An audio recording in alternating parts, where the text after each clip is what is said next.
我再三劝猪场老板紧急青蓝抛售生猪，他们反倒一口咬定我联合外人恶意压价。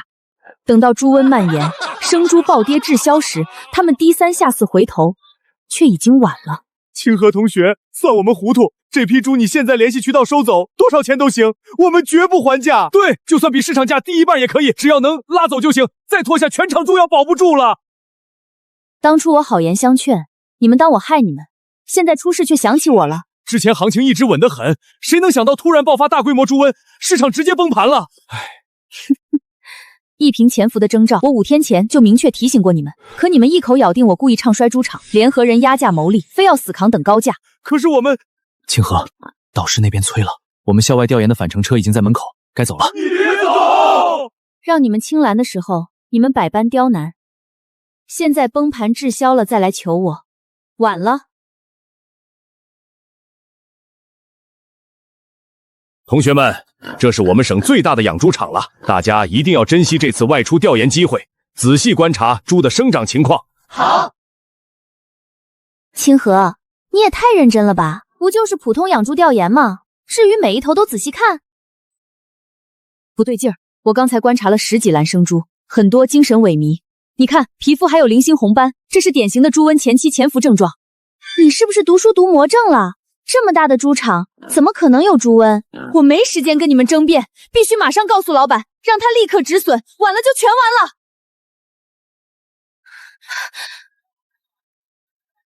了。哎，这不是陈教授带的那个女学生吗？不在猪栏学习，跑到这儿干什么？赵老板，你们听我一句劝，立刻联系屠宰场，把所有可出栏生猪全部抛售，一天都不能耽搁。你这孩子说话没分寸，几百头猪饲养耗费巨大，哪能说清就清？就是，往年这个时节猪价持续走高，再过几日必然涨价，现在出栏一头最少亏200，真有收猪渠道就直接报价，没必要拐弯抹角忽悠我们。我不靠倒卖生猪赚差价，你们看，场内已经出现2头猪瘟疑似病猪，一旦确诊，整座猪场会被强制封锁，到时不仅收不到货款，还要自费承担危化处理费用。这事态真这么严重？倘若属实，我马上安排生猪出栏。哟，这不是农大来的高材生吗？刚在猪圈那边就听见你到处散布猪瘟谣言，这会儿又跑到仓库忽悠赵哥他们紧急清栏。江野，我没空跟你拌嘴，猪瘟不等人，再拖延就真来不及了。无非是借着恐慌低价收猪，转头运回自家土场高价调卖，何必假意行善？苏同学，他说的是实情，你家里开屠宰场？我家确实经营屠宰场，劝你们青蓝是专业判断，只想帮你们减少损失。这话糊弄谁呢？赵哥，别听信小姑娘的谎话。我杀猪10几年，行情我最清楚，近期猪价必定上涨，后续我来收猪，保你们赚大钱。江野，不许胡乱带节奏！我马上从我猪场滚出去！就算生猪全部病死，我们也绝不卖给黑心的你！我说呢，我们都看不出疫病，反倒让一个学生发现，原来是心里憋着算计。我从没打算收购生猪，提醒猪瘟隐患，只是恪守专业本分。这全是早就设计好的圈套，先编造猪瘟制造恐慌，等生猪滞销，他再低价全盘收猪，转手就能赚几10万。好啊，好心接纳学生实地调研，你们反倒想要趁灾打劫，榨取我们血汗。我根本没有。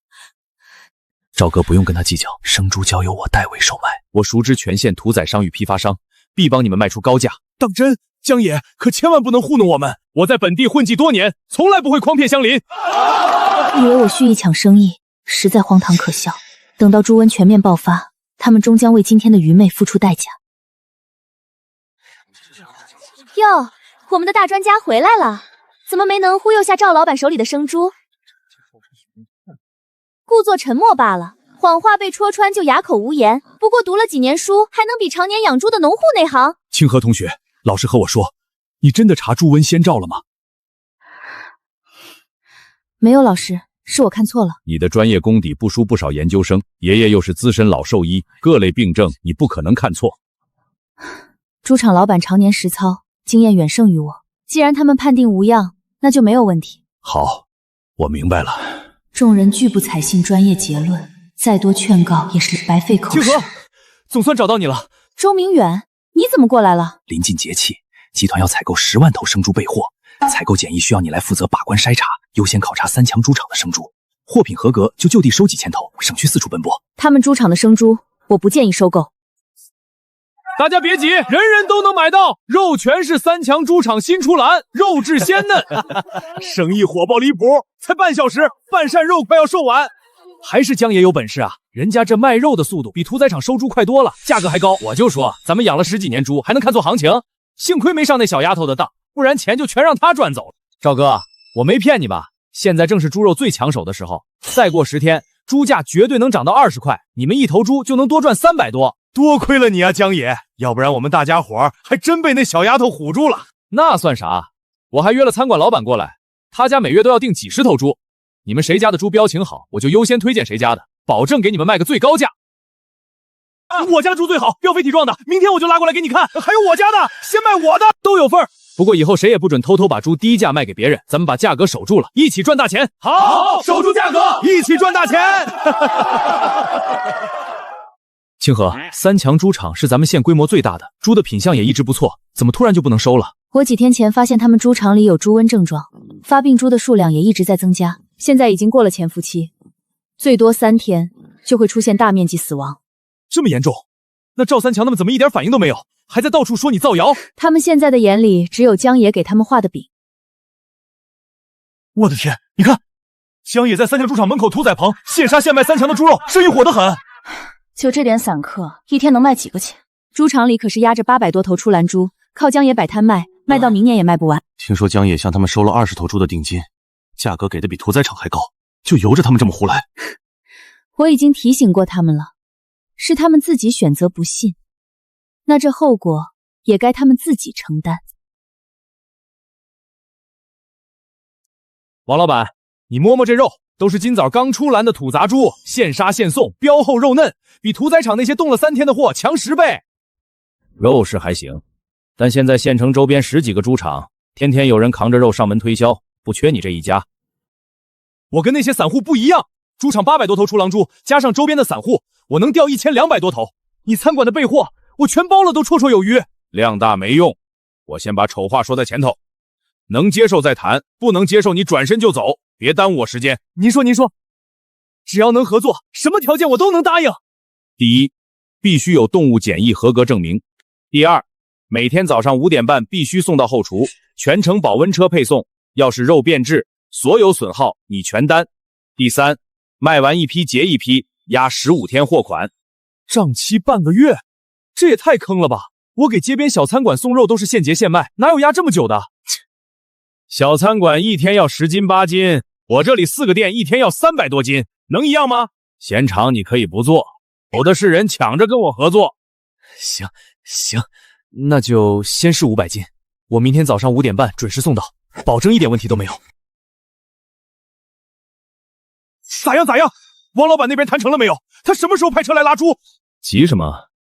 谈成了，福满楼的王老板答应跟我们合作了。太好了，我就知道江野你有本事。他要多少头？明天能拉走吗？先试供500斤，明天早上5点半送到后厨。才500斤？江野你没跟我开玩笑吧？我这么大的养猪场呢。就是啊，500斤够谁分的？你不是说王老板一个月要几千斤吗？怎么就给这么点儿？都吵什么吵？500斤怎么了？只要这500斤肉的品质过关，到时候你们有多少猪，我给你们卖多少。那这么多家，这500斤先给谁啊？总不能一家分几斤吧？现在不是争这个的时候，我们要把猪卖出去，好好打脸苏清河，让他再敢造谣我们的猪有猪瘟。对，那个小丫头片子心太黑了，我们就是要赚大钱给他看，让他后悔当初造谣骗我们。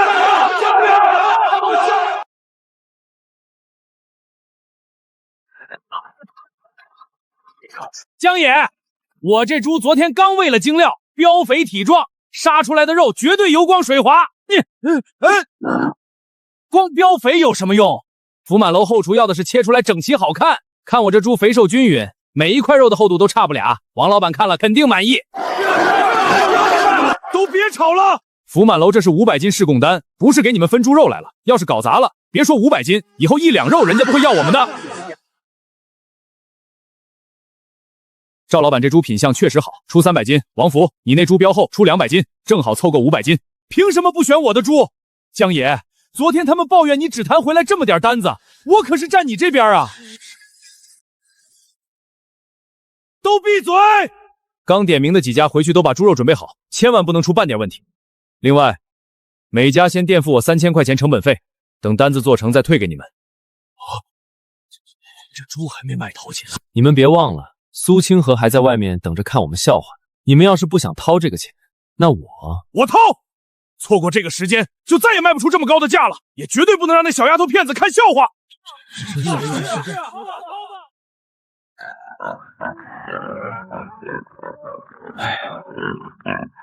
江爷，这都快20头了，你真要全挑出去？猪看着都好好的，你这么挑法，别说凑500斤试供，怕是连300斤都难挑出来。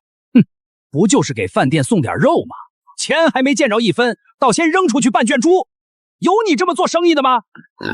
人家福满楼是大饭店，这方面讲究得很，一点问题都不能有。你这猪看起来都蔫蔫的，肉能好吃吗？舍不得这点本钱，那就都别干了。哼！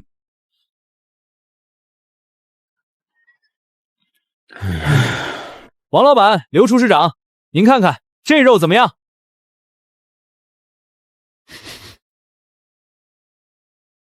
王总，这肉确实不错，肉质紧实，比之前那个供货商的好太多了。好，江爷，你果然没让我失望。这样，下周开始每周给我送3000斤猪肉，价格就按我们之前谈好的，比市场价高2成。他说多少？3000斤还高2成？没错，只要你们能一直保持这个品质，以后我旗下的3家分店猪肉都从你们这儿进。江爷，猪肉王老板十分满意，可这钱什么时候能到我们手里啊？我们这养猪本就压着不少钱，拖太久可扛不住。这个我提前问过了，福满楼的月结单是每月15号统一结，绝对不会拖欠大家1分钱。那咱们这500斤精品猪肉到底赚了多少？刨去本钱，怎么也得有个18000的吧？18000？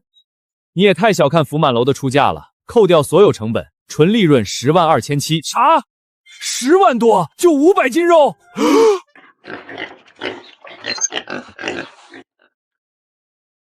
清河，你怎么又跑到这儿来了？老师都点过名了，快跟我们回去。你们先去吧，我再看一会儿。这些猪的体温越来越高了，有的已经出现败血症前兆了，潜伏期最多还有2天。江野啊江野，你为了赚钱，真是把所有养猪户的身家性命都搭进去了。王老板，我过来跟您谈谈下周3000斤猪肉的事儿，您看什么时候方便签合同？你来的正好，也省得我们专门去找你一趟。这是发生什么事了吗？你自己看，昨天3个顾客吃了你送的肉进了医院，单医药费就花了8600。这怎么可能？我送的肉都是现杀现送的，绝对新鲜。哼，昨天后厨就用了你的肉，按照合同，只要是肉有问题，所有损失都由你承担。扣除顾客的医药费、精神损失费以及饭店的名誉损失，还剩下3000块，你拿着走吧。可是，赶紧滚！怎么办？那群养猪户还等着要钱呢，得赶紧想办法。喂，是家常菜馆的刘老板吗？刘老板，这就是我跟你说的3强猪场，您看看这里面的猪怎么样？猪的标情还行，就是精神头差了点。这样吧，我先拿500斤试试水，价格按市场价走。没问题，没问题。刘老板您放心，我保证给您挑最好的猪。先别急着答应，我要当天的动物检疫合格证明，没有这个，肉我可不敢收。当然没问题。江野，你明知道这里的猪……苏清河，你又想干什么？苏清河，你又想干什么？赵老板，你让开！你们猪场的猪已经感染猪瘟了，不能把病猪卖给餐馆。这要是流到市场上，吃坏了人，你们谁都负不起这个责任。你放屁！上次你就造谣有猪瘟，想低价收我们的猪，现在又来搞破坏。我看你就是见不得我们好。没错，就是这个。我没有。苏丫头这样子，看着不像是骗人呐。苏清河，你还真是不到黄河不死心。可惜刘老板已经跟我达成了合作，价格比福满楼还高3成。比福满楼还高3成，江爷可真有你的。某些人就是嫉妒我们能赚钱，天天盼着我们出事。只要大家听我的，守住价格不卖，不出1个月，咱们都能赚大钱。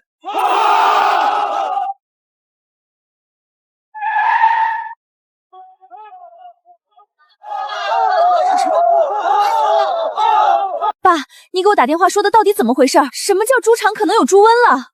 之前有个农大的女学生说咱们猪场的猪有猪瘟，让大家赶紧清拦，但大家伙都不信，说她是造谣。可我这2天总觉得不对劲儿。可是江野说他能卖个高价，再说大家都没卖，就我一个人卖，这不好啦！你们快来猪场！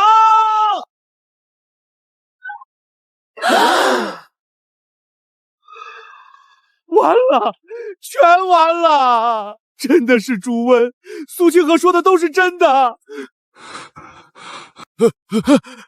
早知道我就听那丫头的话了。慌什么？不就是死了几头猪吗？说不定是喂的饲料发霉了，剩下的好猪赶紧装车，还等着给刘老板送肉呢。养猪过程中猪死掉那是常见事儿，也不一定就是猪瘟。要是猪瘟爆发，死的肯定不止这几头。对，肯定不可能是猪瘟。大家伙还是快装车吧，别耽误了单子。可是，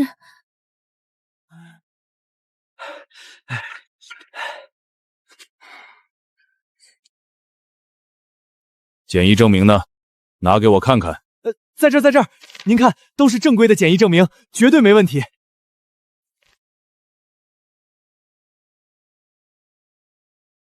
江野，你跟我玩这套呢？这证明是上个月早就过期了，我要的是今天这批猪的检疫证明。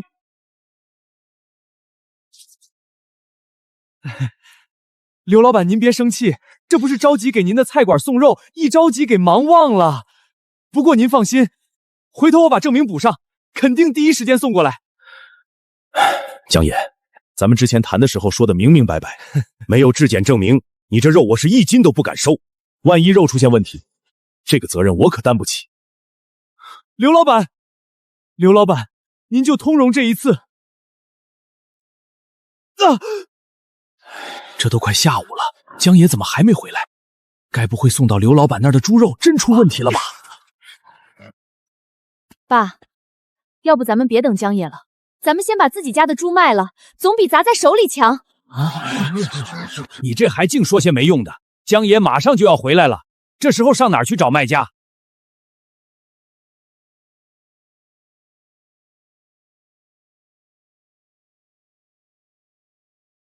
各位老板好，我是周边跑生猪收购的，听说你们这里有一批猪要出栏，过来看看货。收猪的，我们是有一批生猪要出售，正好赶上过节，想卖个好价钱。你这儿什么价？现在行情是18块5，我给你们18块2。只要能站起来的我全收，今天就能装车，过秤就给钱。老板，能不能再涨点儿？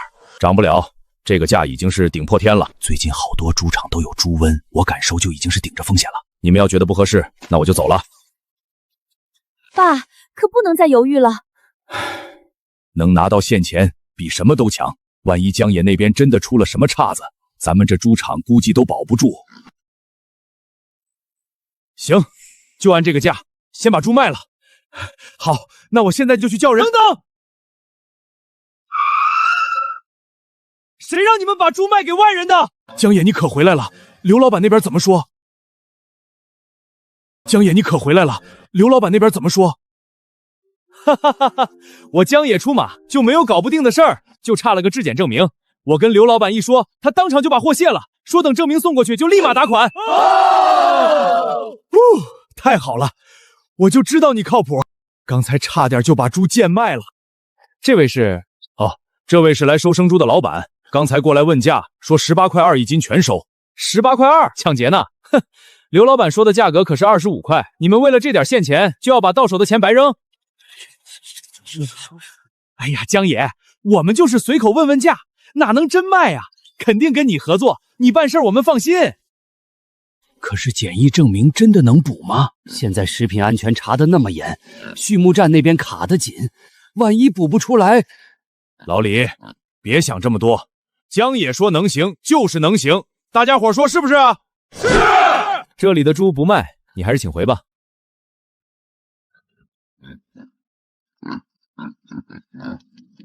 清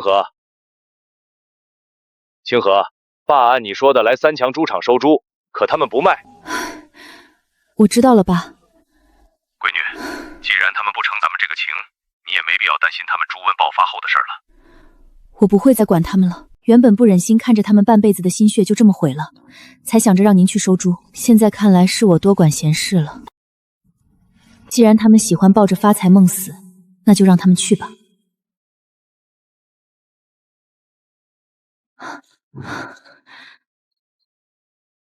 嘘，陈教授，您小声点，在还没确认是不是猪瘟前，可千万不敢让赵三强他们知道我请您过来。我之前好像听说苏清河同学早在几天前就发现了猪瘟症状。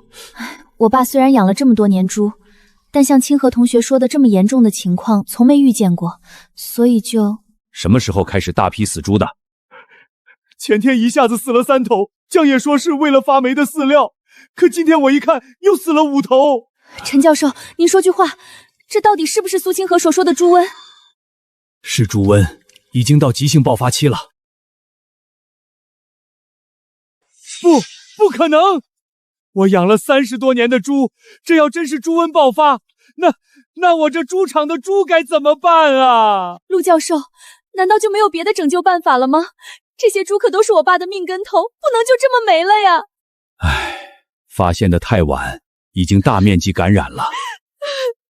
按照规定，一旦确诊，整个猪场立刻封锁，所有生猪必须无害化处理，绝对不能流进市场。爸，快来人啊！我爸晕倒了，有没有人啊？怎么回事？好端端的怎么突然晕倒了？陆教授，这么晚了，您怎么还在猪场调研呢？真是辛苦。猪场爆发猪瘟，你们赶紧去抢救啊！你说什么？真有猪瘟？怎么可能？陆教授，你说他刚才说的是不是真的？完了，全完了！我半辈子积蓄都砸进去了，怎么真的是猪瘟？江野，都是江野这个王八蛋！要不是他，我们怎么可能不相信苏清河当初说的话？哼，你们别光在这里生气，倒是赶紧想想办法呀！要是猪场救不过来，我爸怎么办？吵什么呢？我刚跟刘老板通完电话，他说明天。你还有脸来？你看看这猪场，全死了！全死了！赵三强，你疯了！我天天起早贪黑的帮你们卖高价猪，不感谢我就算了，你这是干什么？再说了，不就死几头猪吗？至于发这么大火？几头？你睁大你的眼睛好好看看，这一整个猪场的猪都得了猪瘟，马上就都死绝了。是苏清河又说了什么？哼，就他的话你们也信？我干杀猪这行10几年，什么病没见过？这绝对不是猪瘟。苏清河的话你不信，难道还不相信陈教授吗？我已经做了初步检测，这是典型的急性非洲猪瘟。什么？那还有没有救？猪瘟传染性极强，致死率100%。现在整个猪场的猪90%以上都已经感染了。怎么可能是猪瘟？难道苏清河说的都是真的？江野，都是你害的我们！今天你必须给我们一个说法。对，赔钱，你赔我们的损失。我看他就是故意的，想把我们的猪都砸在手里，然后低价收走。都给我住手！打我能解决问题吗？打我，你们的猪就能活过来？我知道家心里难受，我也难受，但现在发泄情绪解决不了任何问题。那你说怎么办？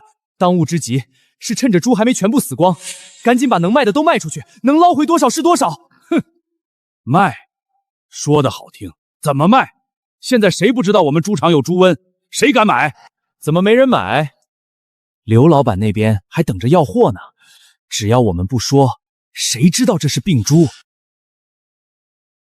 可是这要是被查出来，可是要坐牢的。坐牢总比倾家荡产强吧？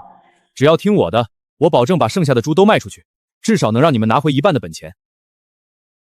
哼，这样我也不勉强大家。现在不想让我帮忙卖猪的举手，以后你们的猪是死是活，我绝对不管。不让他卖还能怎么办呢？总不能眼睁睁看着猪全烂在篮里吧？爸，不能再听江野的了，咱们自己联系之前的屠宰场，把猪卖了吧。可是，江野，我们再信你一次，你务必要帮我们把剩下的好猪卖个高价，不然我们几年的心血就都没了。我也愿意。爸，你不能信他，卖病猪是违法的，万一被查出来，后果不堪设想。你懂什么？现在不卖，咱们家就真的什么都捞不着了。万一大家都把猪卖出去了，就我们家没卖，那亏本的就只有我们。爸，钱没了可以再赚，要是人没了就什么都晚了。咱们不能因为一时的利益去让其他人吃病猪。行了，别说了，这个家还轮不到你做主。好，你们都不听我的是吧？到时候出了事，别后悔。小孩子家家懂什么？赵哥、王哥，既然大家都信我，那我们现在就开始行动，先把好的猪挑出来。好。老李，别多想了，江野路子广，肯定比咱们自己卖的价高，至少也得回个本钱吧。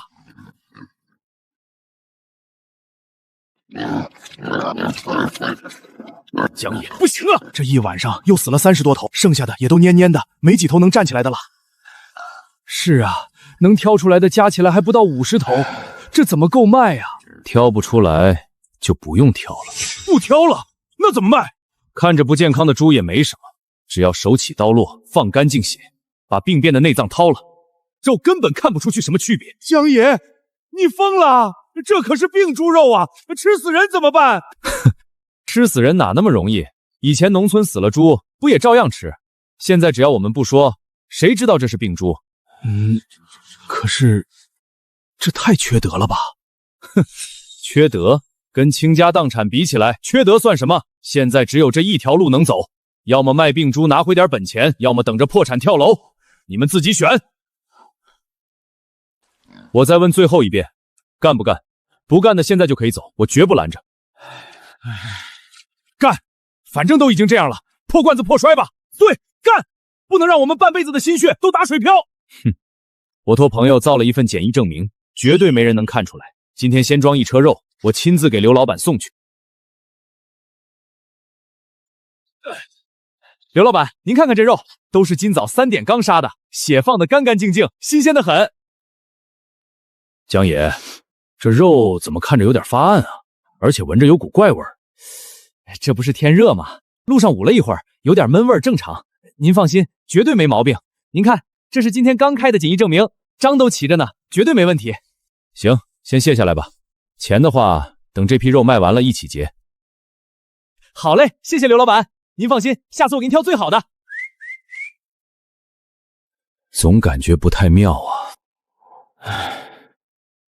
这都下午3点了，江爷怎么还不回来？刚才又死了17头猪，真要全烂在篮里了。饲料商早上也来催账了，说再不给钱就要找上门来要。江爷，怎么样？刘老板把肉收了吗？钱呢？那还用说，我江野出马，哪有搞不定的事儿？刘老板对咱的肉特别满意，还说以后要和我们长期合作。太好了！那钱呢？赶紧给我们结了吧，饲料上都快堵门了。钱？什么钱？就是卖猪肉的钱啊，500多斤肉，怎么着也得几万块钱吧？哼，你们还想要钱？运费、人工费，给刘老板的打点费，哪一项不要钱？油切300，工人工资500，给刘老板买烟买酒花了8000，再加上检疫证的钱。什么打点费要8000？你当我们傻呀？江野，我们拜托你帮我们卖肉，就是想把肉卖个好价钱，难不成我们忙活好几天还得倒贴钱？不然人家凭什么收你们的肉？要不是我豁出脸去求人家，你们这肉连扔都没地方扔。你放屁！我们的猪好得很，就是你想独吞钱。对，我们辛辛苦苦养的猪，1分钱都没拿到。都吵什么？现在这点钱算什么？我已经跟市里的大超市谈好了，下个月他们要1万斤猪肉，到时候你们一头猪能赚以前2倍的钱。现在谁要是再闹，耽误了跟超市的合作，后果自己承担。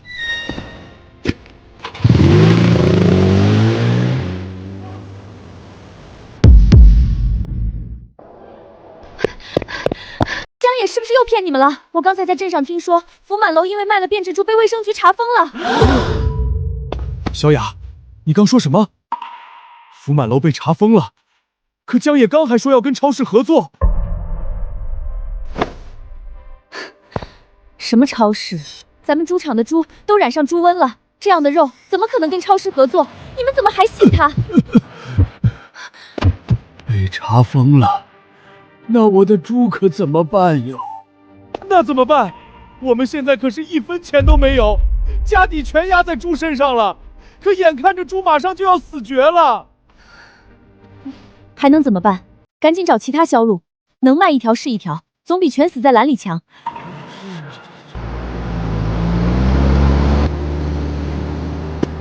爸，你要干什么？可不能想不开啊！停一下！你们干什么？拦路抢劫啊！老板，别误会，我们有一批猪要卖，您看看能不能收？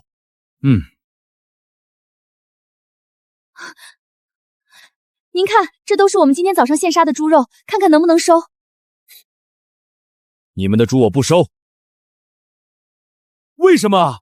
上次您还说18块2一斤全收呢。哼，上次是上次，现在你们猪场爆发猪瘟了，谁敢收你们的猪？我可不想砸了自己的招牌。老板，求求了，我们真的走投无路了，您就可怜可怜我们，把猪收了吧，多少钱都行。唉，不是我故意压你们价，是现在就这个行情，猪瘟一爆发，大家都不敢吃猪肉了，价格跌得厉害。那现在多少钱一斤？您给个准话。能过检疫的4块5一斤，只收今天的，明天早上6点之前必须装车，过了这个点儿我也不收了。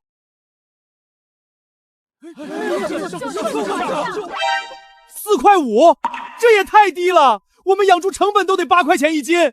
就是啊，这卖了不是血本无归吗？哼，嫌低可以不卖，我实话告诉你们，再过2天，别说4块5，就是2块5一斤都没人敢收。老板，那病猪您收吗？便宜点也行，总比埋了强。你说什么？病猪？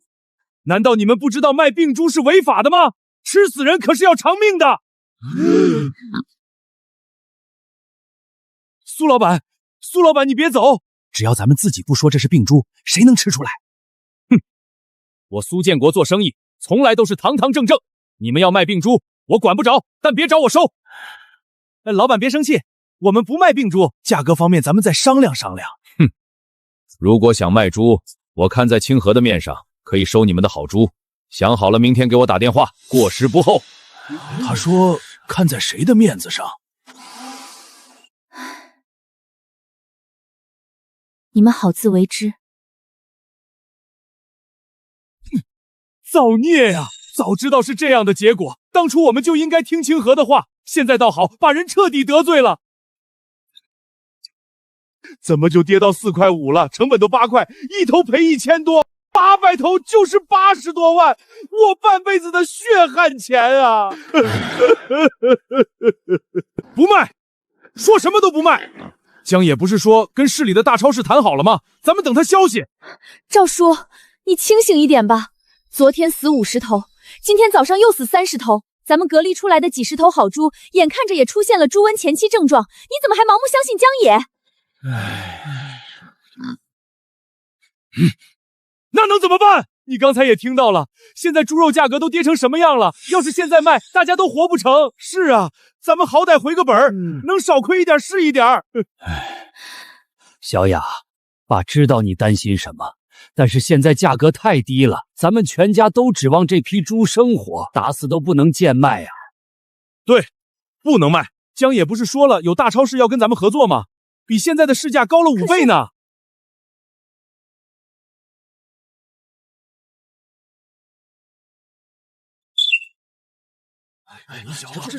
江野，你给大家交个底，和超市的合作靠谱不？现在猪马上就要死光了，大家伙还等着要钱呢。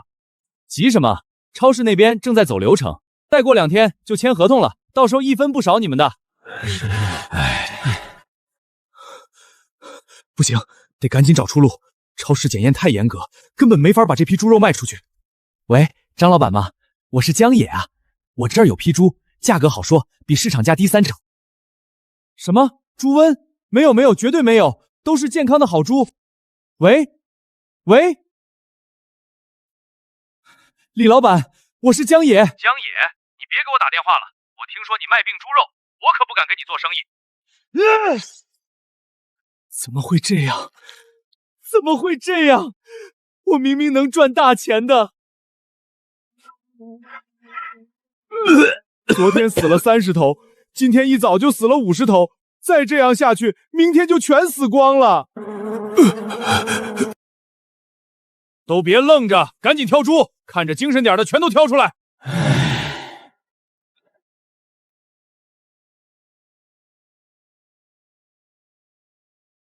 快点，别挑3拣4的，只要还能喘气的都算。相爷，这头都站不稳了，也要吗？要，怎么不要？杀完送到刘老板那儿，照样卖高价。爸，你们疯了吗？这都是病猪！不卖这些猪，咱们全家都得喝西北风去。小孩子懂什么？一边去，别耽误我们干活。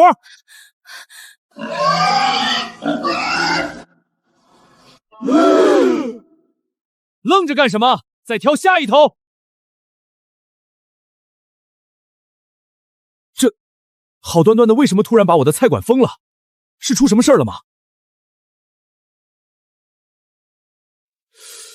你被17名顾客连续举报，吃了你店里的肉之后，全都出现了食物中毒症状。怎么可能？我店里进的肉都是有质检证明的，我立马给你找。不用找了，我们已经将店内流量食物送去检测，你们使用的猪肉确诊携带猪瘟病毒。猪瘟？你们门店现已勒令停业整顿，同时需要全额赔付所有顾客医药费，好好查清源头，处理后续问题。好啊，江野，敢把带病瘟猪肉卖给我，我跟你们没完！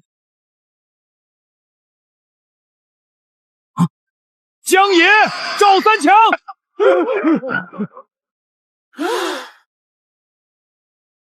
你就是这儿的老板？是。哼，你卖病猪肉给我，害得我店被封了，还赔了32万。今天你不给我一个说法，我就把你这破猪场砸个稀巴烂！完了，全完了！刘老板息怒，刘老板息怒！这都是误会啊，天大的误会！这不关我们的事儿，是江野，全都是江野的主意，是他说猪没问题，逼着我们把猪卖给他的。对，所有事都是江野干的。没错，全是江野蛊惑我们这么做的。刘老板，我们也是被他坑的受害者。坏了，刘老板怎么这么快就找上门了？江野在那儿，别让他跑了！抓住他，别让他跑了！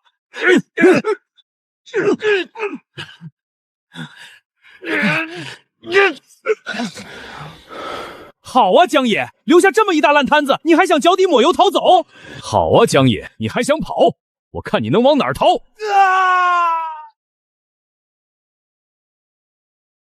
江野，刘老板要求我们赔付50万，这笔钱必须由你来承担，凭什么我出？我只是帮忙代销生猪，要赔钱也该是你们自己赔。要不是你从中挑拨，造谣说苏清河故意压低收购价坑我们当初早就听清河的建议，全部青蓝了，根本不会落到这般田地。哼，那只能怪你们自己愚钝，赔钱也是活该。谁让你们一心想着多卖钱？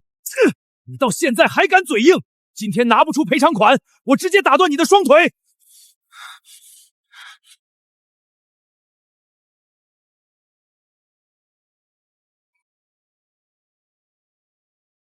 喂，陈教授。清火，三强猪场出事了。三强猪场怎么了？听说他们的猪已经死了一大半，刘老板找上门索要赔偿，现场乱成一锅粥。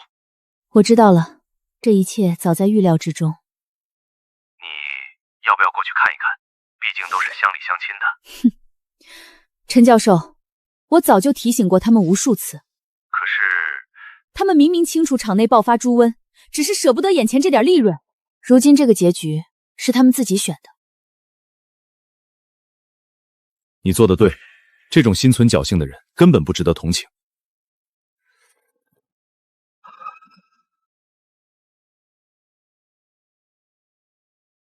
赵三强，你给我滚出来！欠我的20万饲料款，今天再不还，我绝不放过你！完了，饲料厂的人也上门催债来了。唉，该来的终究躲不掉，先出去应付，回头再来跟你算账。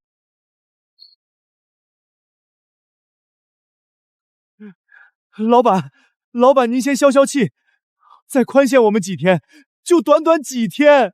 宽限？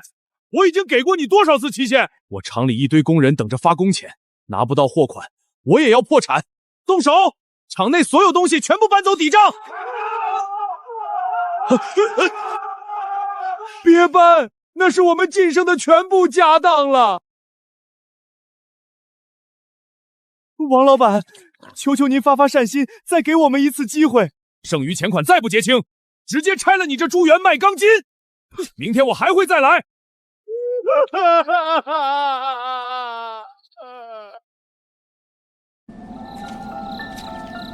还有活的，一定还有活的。只要还有能卖的猪，就能凑出钱还债。都怪江野这个畜生！当初我怎么就不肯信苏清河，反倒被他哄得团团转。现在再说什么都晚了，还是抓紧看看还有没有能出手的。刘老板迟早还要上门索赔，这可怎么应付啊？活的，还有一头活的，有吗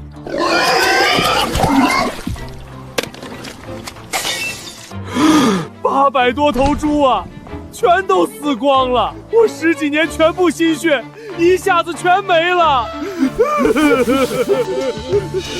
不能再任由我爸他们继续倒卖病猪，不然欠下的窟窿永远都填不上。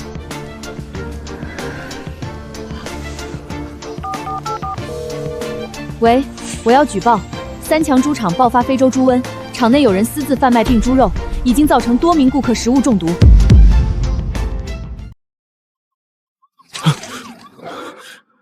不好，警察怎么突然找上门了？难道是江野贩卖病猪肉的事情败露了？怎么办？这下该怎么办？我们会不会要坐牢啊？都别慌，真正倒卖病猪的是江野，从头到尾我们一分货款都没拿到，根本不算参与交易。说的没错，现在去找江野。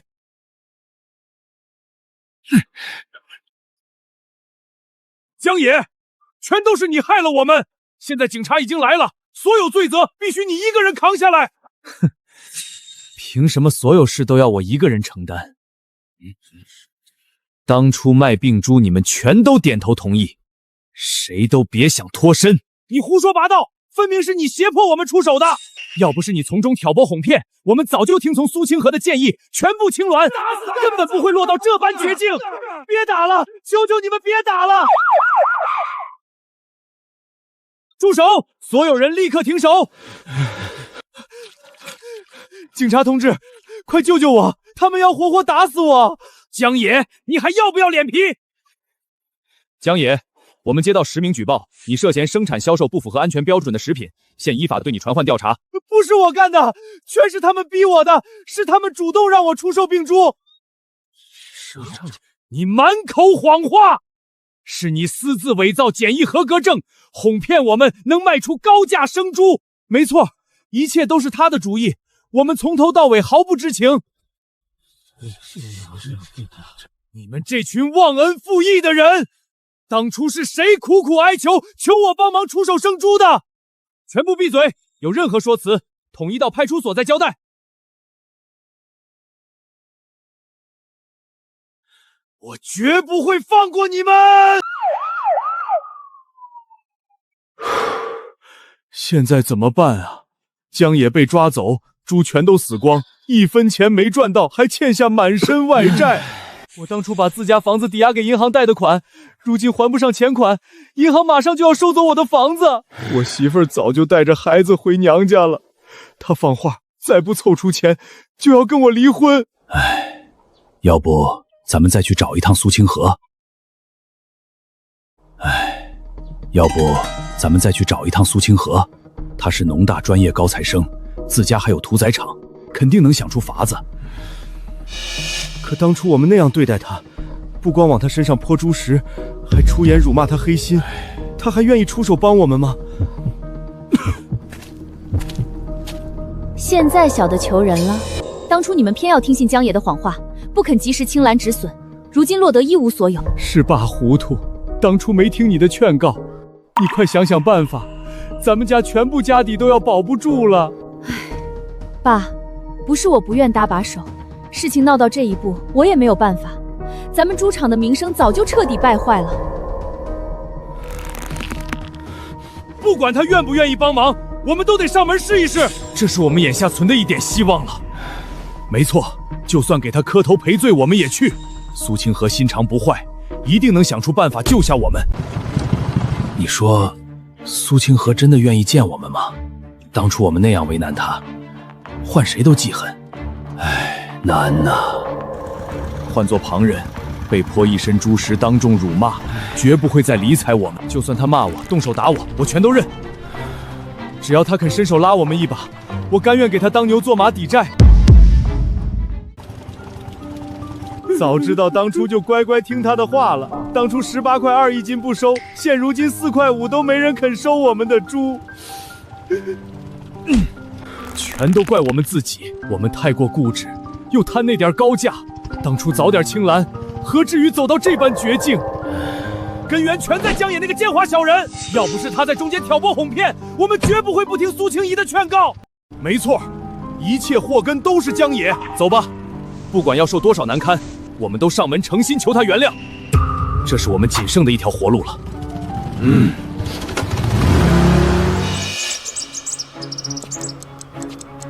都12点了，苏清河怎么还不出来？他是不是在大楼里做调研学习？跟你们说了多少遍，快点离开！这里是生鲜集团办公区，不是你们乞讨求助的地方。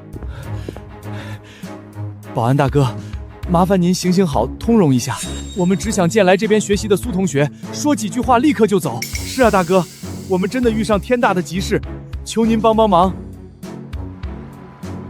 就算有急事也不准进，立刻走人！再赖着不走，我直接喊安保把你们全部轰走！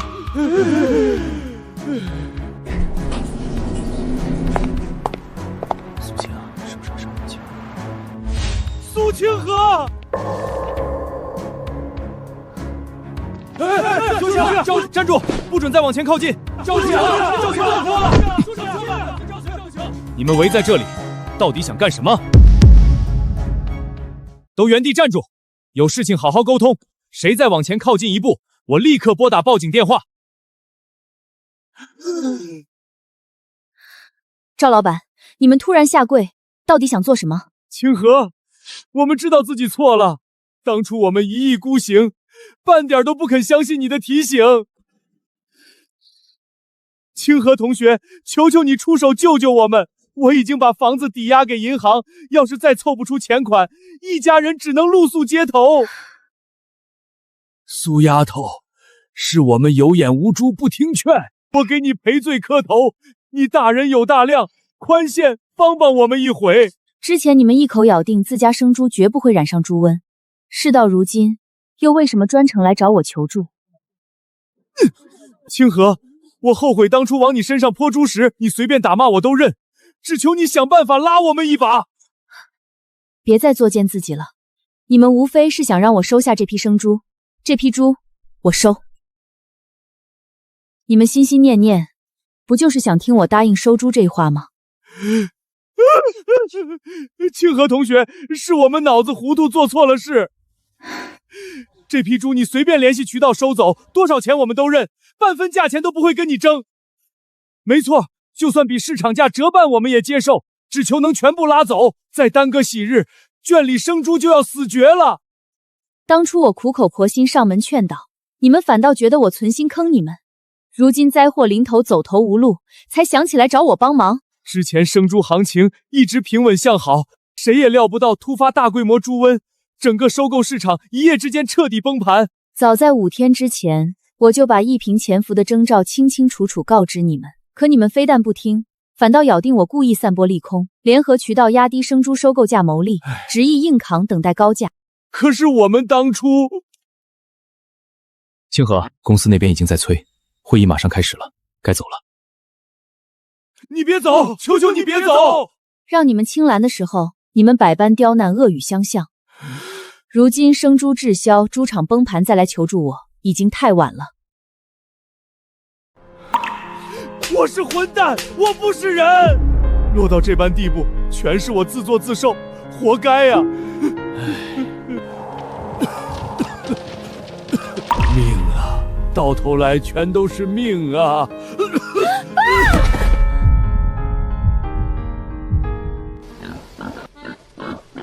清河，本次全省生猪疫情防控专项工作，我们合作捉场，全程零疫情感染，超额完成全年生鲜采购5标。集团总部专门下发嘉奖通报，同时向你发来正式入职邀约。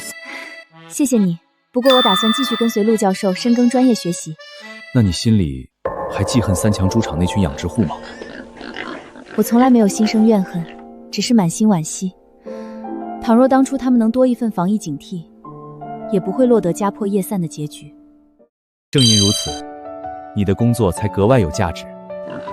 你依靠专业知识，守住老百姓餐桌上的食品安全底线。专业底线与社会责任，永远排在第1位。